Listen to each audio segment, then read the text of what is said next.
Pokemon TCG's metagame is set in stone, so there's no better time to do a tier list than right now.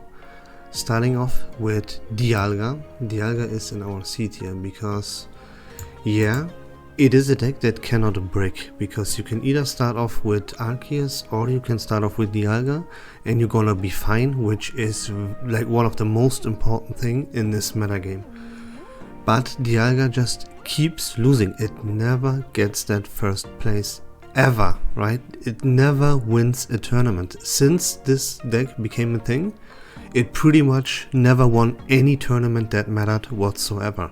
And therefore, yeah, it just plummets in ranking, right? I cannot put it higher than C tier because it never ever gets that first place, no matter what.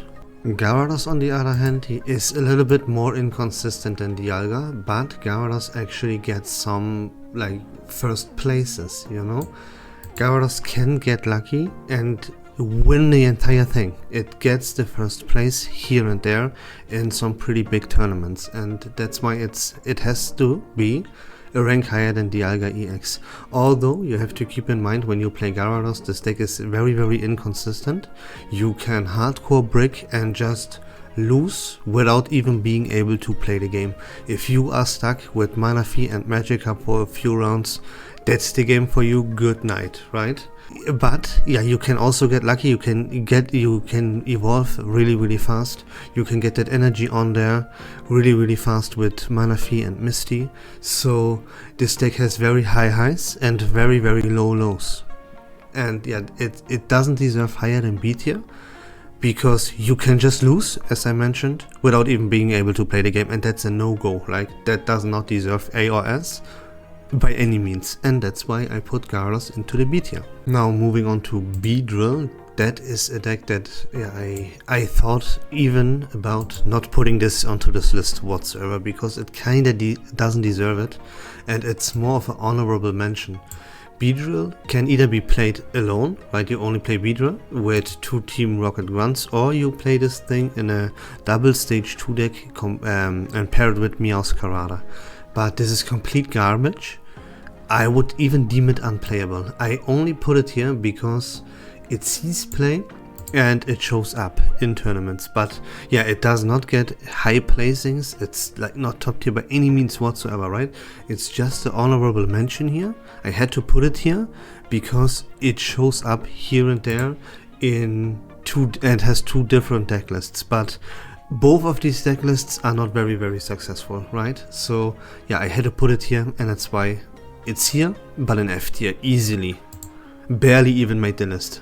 Then we have the Palkia cheese. That remains to be a top tier deck in this game, and yeah, it's for the simple reason it is a deck where you cannot break. You are always guaranteed to have the Pokemon that you need to be able to play the game in your starting hand, and that is the most valuable thing that you can have in this game right now. Like in this landscape, let me call it like that, where we are right now, you have to play a deck that cannot break at all, or breaking is not too much of a big deal. Gyarados is a little bit of an exception because it has the highest highs, right? But yeah, I mean, everything else suffers. So that's why the Palkia cheese, is on this list. It is simply because you cannot break. You never lose the game just for free. You will always be able to play the game. And that's very important in Pokemon TCG Pocket. And that's why Palkia remains to be on top of the meta and ranks very high. Let's jump to Rampardos real quick, just to get him out of the way. And yeah, he fell off of a cliff. He was like a pretty, yeah, you can say top tier pick in the meta for quite a while. But yeah, this thing is unplayable.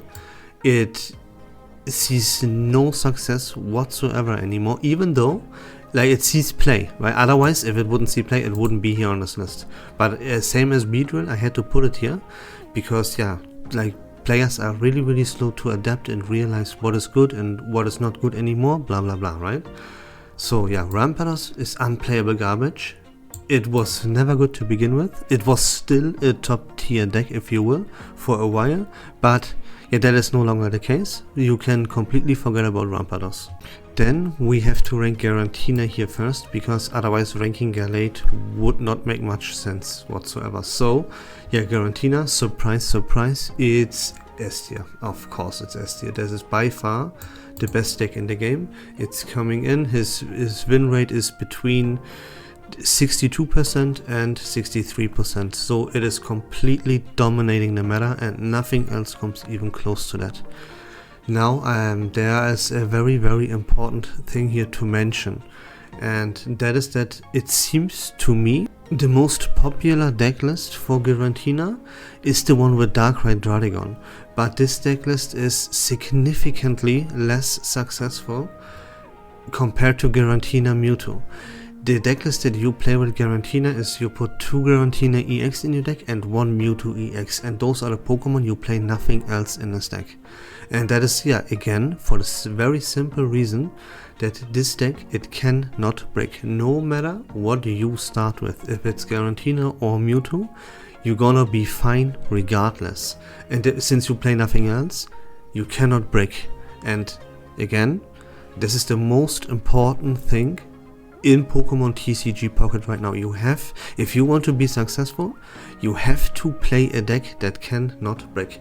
That's why Garantina Mewtwo and the Palkia Cheese are on top of the meta right here. Gyarados can break, right? Dialga sure can also not break, but if you have to start with Arceus, it's a little bit on the weaker side, right? Starting with Palkia, on the other hand, is never weak. Starting with Mewtwo is never weak. Starting with Garantina is never weak. You know, and that's the reason why this deck is so incredibly good. No matter what you start with, you're gonna be fine. You cannot go wrong. And yeah, it comes down to how you play and not how you draw. And that's why this deck is very, very good. And the best deck in the game by far. Then, now there's only Galate left, and it takes the D tier spot. It is only on this list for the very, very simple reason that it could potentially counter the Garantina.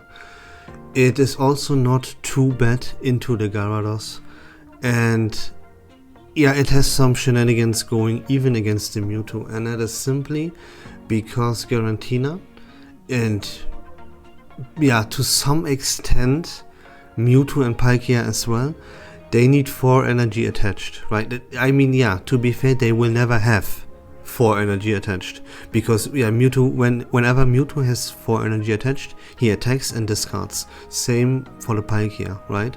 So they don't really count. Like, the key thing here is you kind of counter Garantina because you one-shot it, as Garantina needs an energy attachment of 4, and if your opponent has 4 energy attached to it, when you play Galate, you one-shot that Garantina with the Galate. And that's the only reason why Galate even is on this list, right? Because if you kind of potentially can counter the best deck in the game, you deserve a spot in a pretty high tier, at least to be on this list, you know? And that's really about it. Like, if Galate wouldn't one-shot the Garantina, it wouldn't be here. If Garantina wouldn't be the best deck in the game, Galate wouldn't be here.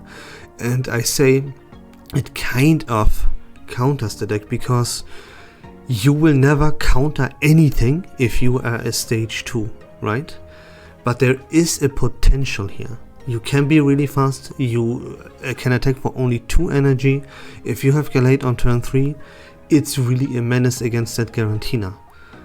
And so it is on this list, but I cannot put it any higher than D tier, because against everything else, it's very, very lackluster. It has a decent matchup into the Gyarados because it plays Hitmonlee, and Hitmonlee can one-shot the Magikarp on the bench. So there's again a chance, a potential that Gyarados will never even become Gyarados because the Magikarp dies on the bench, right? Thanks to Hitmonlee. And you also do 150 to the Gyarados. It doesn't one-shot him though, that's the problem. Granted, Gyarados also doesn't one-shot you back. But yeah, you see the point here, right? Galate is, or can be, decent into the current meta game. And yeah, that's why it's here, that's why it's D, and that's about it. That's the tier list for you. It's very, very accurate. And keep in mind, this is not based on anyone's opinion or stuff. We took tournaments, the biggest tournaments they are. A lot of them. We analyzed the data, and the result is shown right here. This is very, very accurate, right? Again, this is just no one's opinion. This is based on the data analysis and facts, right? This is based on success, and yeah, no one can argue against success in tournaments, right? That is impossible. And we took the biggest tournaments on the planet to gain the data, right? So yeah, this is accurate. You can completely trust that one. And yeah, with that being said, that's it about the video.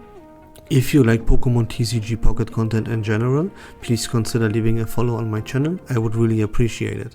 But until next time, take care of yourselves, have a great day, and bye bye.